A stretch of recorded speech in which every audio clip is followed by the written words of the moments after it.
Bonsoir mesdames et messieurs et bienvenue dans cette grande édition du journal. Les titres de votre journal. Tension à l'Assemblée provinciale de Kinshasa cet après-midi. Les gouvernements provinciaux de Daniel Bumba et Edi Yeli interdits d'être investis suite à la violation de la Constitution dans la nomination des commissaires généraux. Le chef de l'État Félix Antoine Tshisekedi Tshilombo a réussi le jeudi 27 juin 2024 une délégation des évêques de la confession épiscopale nationale du Congo, Senko à sigle, venue lui présenter les nouveaux dirigeants de cette institution, allez-je dire, de l'Église catholique. Une fois de plus, bonsoir. Comme annoncé au sommaire, tension à l'Assemblée provinciale de la ville-province de Kinshasa cet après-midi. Les gouvernements provinciaux de Daniel Bumba et Edi Yeli interdits d'être investis suite à la violation de la Constitution dans la nomination des commissaires généraux. Les détails dans nos prochaines éditions. Et le président Vital Kamerhe, désigné parrain de la 7e session spéciale du chef, plus de 200 lauréats venus de plusieurs institutions et structures publiques vont aussi recevoir leur brevet. Suivez. La 7e session spéciale du Collège des hautes études de stratégie et de défense va finir sa formation le 31 juillet prochain. Plus de 200 lauréats venus de plusieurs institutions et structures publiques vont recevoir leur brevet au cours d'une grande cérémonie officielle qui sera présidée par le chef de l'État Félix Antoine Tshisekedi Tshilombo. Cette promotion sera parrainée par le professeur Vital Kamerhe, président de l'Assemblée nationale. C'est le général-major et professeur Augustin Moubia Imamba, directeur général du CHESD, qui l'a annoncé au speaker de la Chambre basse du Parlement. C'était au cours de l'audience lui accordée le vendredi 28 juin 2024 à son cabinet de travail au Palais du Peuple. Accompagné du directeur général adjoint, le général de brigade Kabila Mukombi Sam et secrétaire général le colonel Kibwe Franck, le directeur général de cette structure de formation militaire est venu solliciter l'accord de celui qui a été désigné par le Collège des hautes études de stratégie et de défense comme parrain de cette 7e session spéciale. Vous savez qu'il est une tradition dans les écoles militaires que chaque année académique, on puisse avoir une haute personnalité ou une personnalité emblématique qui puisse rester comme image de référence pour cette promotion-là. Et nous sommes venus voir le président de l'Assemblée nationale dans sa qualité de parrain de la 7e session spéciale du CHESD. Alors, le parrain, c'est juste une personnalité qui peut conseiller le CHESD sur sa bonne marche, conseiller et encadrer en même temps ses filleuls dans leur devenir, dans leur placement, ainsi de suite. Voilà pourquoi nous choisissons ces personnalités. Et ici, nous avons un nouveau président de l'Assemblée nationale qui est une figure très importante, très connue, professeur d'université. Voilà pourquoi nous avons pensé qu'elle pouvait nous aider, nous être très utile. Comme nous avons choisi également Madame la Première ministre, ces figures-là ont une grande signification dans nos écoles militaires et pour le Collège des hautes études de stratégie et de défense en général. Le président de la Chambre basse du Parlement, le professeur Vital Kamerhe, a donné son accord et a remercié le Collège des hautes études de stratégie et de défense pour l'honneur lui accordé en les choisissant comme parrain de la 7e session spéciale. Il faut rappeler que plusieurs autres éminentes personnalités politiques ont parrainé les sessions précédentes, notamment le président Félix Antoine Tshisekedi Tshilombo, le président Denis Sassou Nguesso de la République du Congo et le président Évariste Ndayishimiye du Burundi, pour ne citer que ceux-là. Et toujours en politique, le ministre honoraire du développement rural François Roubota et l'entrepreneur Mike Kassenga ont été placés le jeudi 27 juin 2024 tard dans la soirée sous mandat d'arrêt provisoire et transférés à la prison centrale de Makala. Elie Monzo nous en dit plus. Les deux présumés impliqués dans les dossiers des surfacturations des forages ont passé leur première nuit en prison. Ils pourront être rejoints plus tard par Nicolas Kazadi, l'ex-argentier national rentré chez lui libre après l'audition au parquet car couvert encore par l'immunité parlementaire. La décision judiciaire fait suite à des accusations de surfacturation dans la livraison des stations de forage et la construction de stations mobiles de traitement d'eau pour 1000 localités par les consortiums Stever construits de Mike Kassenga pour un coût plus de 398 millions de dollars. L'ancien ministre des Finances Nicolas Kazadi a également impliqué dans cette affaire à retarder l'échéance de son transfert à Makala. Le suspect conserve encore son immunité parlementaire en tant que député national.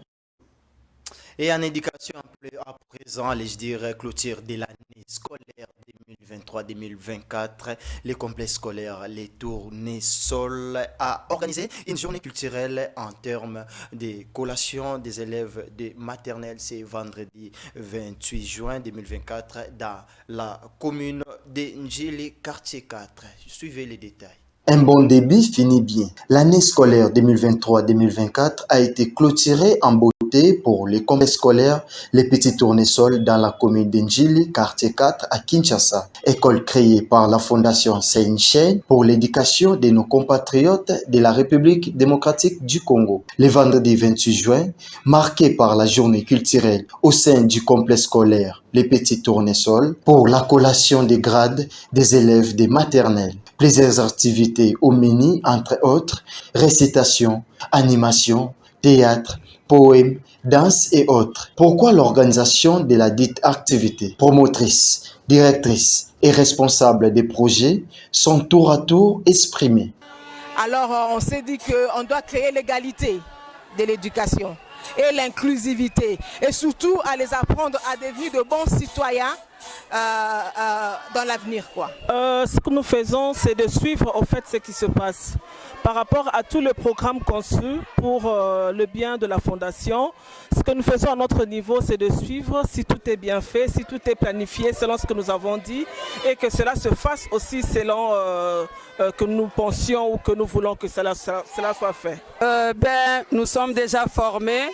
Déjà par rapport à la déontologie, nous savons comment gérer tout parent qui arrive ici. Donc, il faut d'abord avoir une certaine attention, surtout s'effacer et privilégier le parent, quel que soit son comportement. Complexe scolaire Les Petits Tournesols ouvre ses portes pour la nouvelle année scolaire 2024-2025 et ça n'est fini avec une ambiance de convivialité. Vendredi 28 juin 2024, les gouverneurs de la province du Sud Kivu dans l'est du pays a rendu public l'arrêt portant la nomination des ministres et secrétaires exécutifs de son gouvernement provincial. Le détail dans nos prochaines éditions. En société à présent, Movop a organisé une conférence le jeudi 27 juin 2024 à Kinshasa Gombe sur la force de se réinventer, organisée par Madame Alexandre Kizizi, fondatrice de cette structure qui défend la valeur féminine. Suivez. Movop a organisé une conférence le jeudi 27 juin 2024 à Kinshasa sur la force de se réinventer. Tout a commencé par les mots d'ouverture dictés par Françoise Bena sur la motivation de Movop. Dans sa prise de parole, Alexandra Kizizi, fondatrice de Movop et organisatrice de ces panels, a fait état des questionnements sur l'importance de la vie pour démontrer que chaque personne a son histoire, bonne ou mauvaise. 4 intervenants ont pris part à cette première partie de Movop conférence, entre autres Joël Kabayou, responsable de Sigma Femmes Entrepreneurs Raoba, Marie Tomba, coordinatrice principale des forums Femmes Entrepreneurs et présidente de CGFI RDC. Eloara, conseillère en mobilité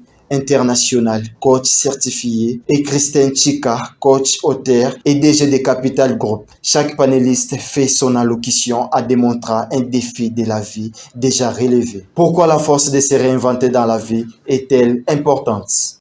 On peut retenir que quels que soient les obstacles que l'on rencontre dans notre vie, il est important de ne pas rester sur l'obstacle. Parce que finalement, notre vie, ce qu'on fait de notre vie, c'est composé de 20% de ce que l'on vit, mais 80% de comment on réagit. D'où l'idée, avec cette conférence, c'était d'aider les gens à prendre conscience que nous avons la responsabilité de ne pas juste subir, mais de mettre en place des mécanismes ou une réflexion pour se lever et ne pas rester à terre. Déjà, premièrement, on a un entourage, des personnes qui sont bienveillantes, pas caca à tout le monde, hein, des personnes qui croient en nous. Alors ces personnes-là, il est important d'accepter leur aide. Il est important de savoir faire preuve de gratitude. C'est vrai qu'on peut subir différentes situations, mais si on est capable au moins d'être reconnaissant pour le fait d'être en vie, reconnaissant pour des choses positives, ça peut nous faire du bien. Il y a encore d'autres mécanismes que j'ai vus lors de la conférence, comme par exemple se dire, je refusais le pessimisme. Le malheur n'est pas ma destinée. Oui, dans l'épisode que je vis, il y a certes quelque chose de malheureux, mais ça ne définit pas où je vais, parce que où je vais, c'est ma foi positive dans l'avenir qui doit le déterminer. Donc il y a beaucoup d'outils, papa. Je reprends une phrase que j'aime beaucoup, une citation qui dit « Le succès n'est pas final, l'échec n'est pas fatal. Ce qui compte, c'est le courage de continuer d'avancer. Même en se traînant, il faut continuer d'avancer. Même en se tirant, il faut continuer d'avancer. Comme un bébé qui apprend à marcher. Il va tomber 20 fois. 20 fois, il va se relever, il va tomber jusqu'à ce qu'il reprenne l'équilibre et qu'il avance. Et le fait qu'on fasse sa part, ça permet aussi aux autres de nous aider et également à Dieu de nous porter. Donc, ne pas lâcher. Tant qu'on est en vie, il y a de l'espoir. La force vient après les épreuves. L'espoir et la détermination restent les seuls moyens de se réinventer. Ça n'est fini avec une photo de famille de toute l'équipe de Movap. Et en religion à présent, le chef de l'État Félix Antoine Tshisekedi Tshilombo a reçu le jeudi 27 juin 2024 une délégation des évêques de la confession épiscopale nationale du Congo, Senko en sigle, venue lui présenter les nouveaux dirigeants de cette structure de l'Église catholique du Congo. Suivez. Incluant les cardinals Fridolin Ambongo, archevêque de Kinshasa, et les archevêques de Provence ecclésiastique, a rencontré le chef de l'État, Félix-Antoine Tshisekedi. Monseigneur Donatien Cholet, secrétaire général de la Senko, a déclaré « Les évêques ont jugé bon de venir échanger avec les chefs de l'État sur la... » Et à santé, à présent, le gouverneur du Nord Kivu, allais-je dire, a connaissance de la population qu'un cas de maladie extrêmement dangereuse et contagieuse, varios des singes, a été confirmé dans la zone de santé à Karisimbi, dans la ville de Goma, qui ravage la population. Suivez cet élément. Chère population du Nord Kivu, chers compatriotes, le gouvernement provincial du Nord Kivu porte à votre connaissance qu'un cas de la maladie monkeypox ou variole des singes a été confirmé dans la zone de santé de Karisimbi, ville de Goma, en date du 2 juin 2024. Au jour d'aujourd'hui, 8 cas sont signalés, dont 1 dans la zone de santé de Karisimbi, 2 dans la zone de santé de Goma, et 5 dans la zone de santé de Nyiragongo. Cette maladie est très dangereuse et extrêmement contagieuse. La présence des cas dans la ville de Goma et environ constitue une grande menace et un risque élevé de contamination pour toute la population de la ville de Goma et ses environs en particulier, et pour la population de la province du Nord Kivu en général. Pour nous protéger et protéger les personnels soignants qui est en contact direct avec les malades, le gouvernement provincial du Nord Kivu, en collaboration avec l'OMS, l'UNICEF et les autres partenaires, met en place une série de mesures de prévention.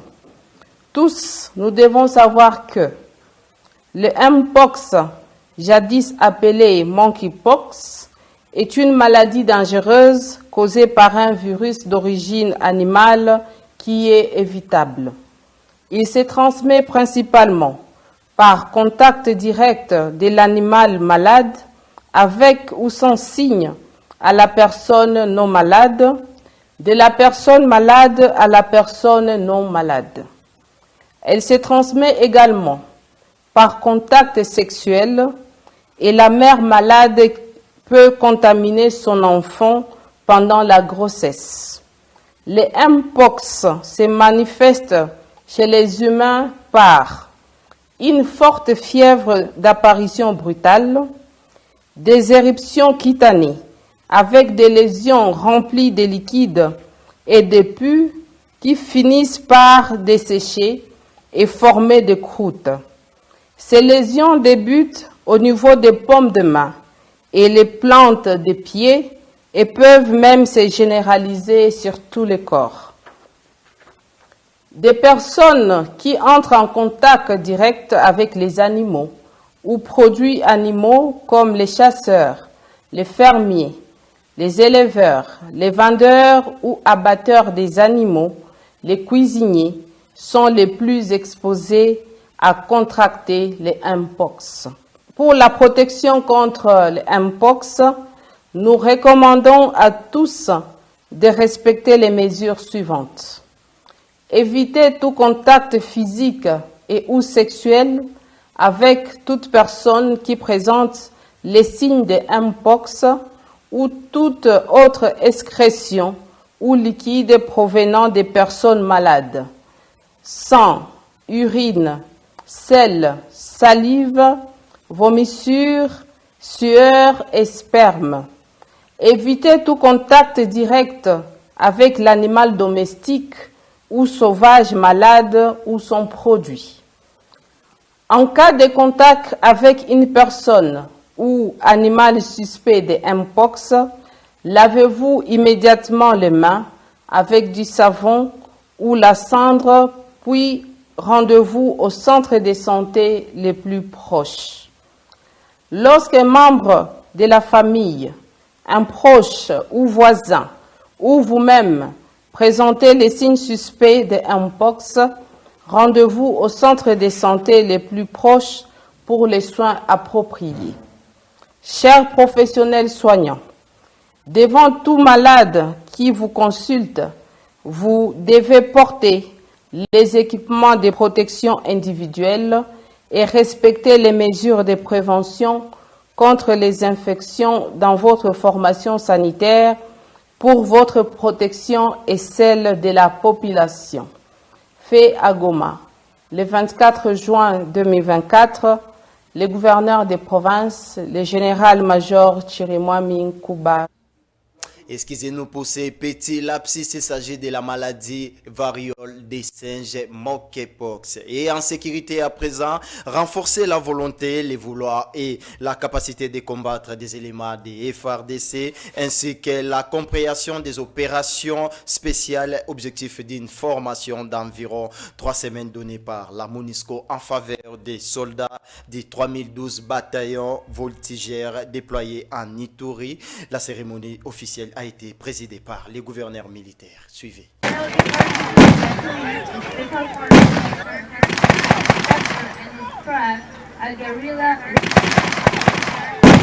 Ces démonstrations militaires des unités spéciales du 32e bataillon témoignent la fin de la formation de ces vaillants soldats.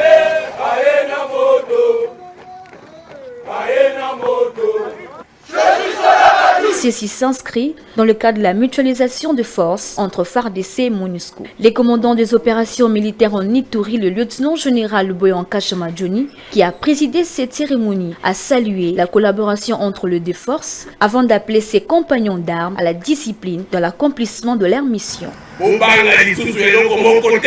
Parce que on soldats bien entraînés. Atatango bozana bitumba bose rappelé biloko nyonso matangisi bino discipline en tout bokobeta masasi nini na sepeli komona bino pe morale ezala toujours très haut na souhaité bino bonne chance mingi Cette formation spéciale de ce jeune soldat vient redynamiser la compréhension des opérations afin de sauvegarder les intérêts de l'État à cette période de l'état de siège, a dit le commandant force de la MONUSCO AI en RDC. Allez de l'avant et détermination. Je vous remercie pour votre dévouement et votre travail acharné. Puissiez-vous porter l'esprit des FADC dans tout ce que vous ferez. Tant que membre des FADC, vous portez une responsabilité unique. Vous êtes l'avant-garde de la sécurité de la nation et gardien de la paix et de la stabilité. Tenez que la formation des militaires et la dotation d'équipements modernes sont parmi les piliers de la montée en puissance des forces armées en vue de mettre hors d'état de nuire les ennemis de la paix. Souci ardent du commandant suprême des FARDC de la PNC, Félix Antoine. Et en société, avant de nous quitter, recrudescence de l'instabilité des prix des transports à Kinshasa, des véhicules communément appelés des 107 devient un phénomène pénible pour la population qui assistait au changement des tarifications selon les heures, soit de l'avant-midi ou après-midi. Constat fait ce mercredi 26 juin 2024 au rond-point Pont Gabi. Suivez. À Kinshasa, le coût de transport rime avec les heures de pointe. La variation est tellement délicate à tel point que les Kinois peinent à trouver facilement le moyen de transport pour vaquer à leur occupation. Cet état de choses tracasse au plus haut point les habitants de la commune de Kalamou, plus précisément sur le coin communément appelé Pont-Gabu. Papa, vraiment, tu es habité. Transport moyen. Nous ne savons pas, nous souffrons beaucoup pour les transports. Du matin au soir, les transports varient. Pouvez-vous imaginer que quitter Kingasani jusqu'au grand marché coûte maintenant 5 000 francs? Il faut que l'État congolais nous fixe un prix pour le transport pour que l'on sache si on doit payer combien pour chaque course.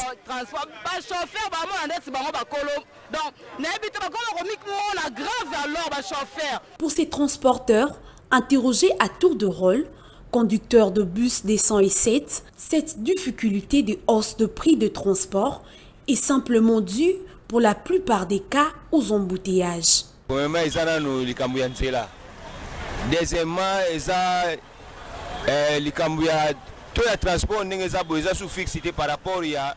Premièrement, c'est un problème de la route. Deuxièmement, c'est les taux de dollars. En plus de cela, il faut que les routes soient réhabilitées. Sinon, la hausse des prix ne finira jamais. Car nous n'avons pas assez de routes. Et il y a assez de bus, nous n'avons qu'un seul boulevard. Il faut également revoir les taux de dollars pour que nous aussi, nous diminuions les prix des transports. Rallier les centres-villes s'apparente à un chemin de la croix. La population de Kalamou s'est mort de la langue.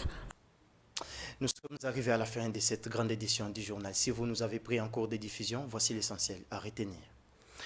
Tension à l'Assemblée provinciale de Kinshasa. Cet après-midi, le gouvernement provincial de Daniel Bumba et Edi Yeli interdit d'être investi suite à la violation de la Constitution dans la nomination des commissaires généraux.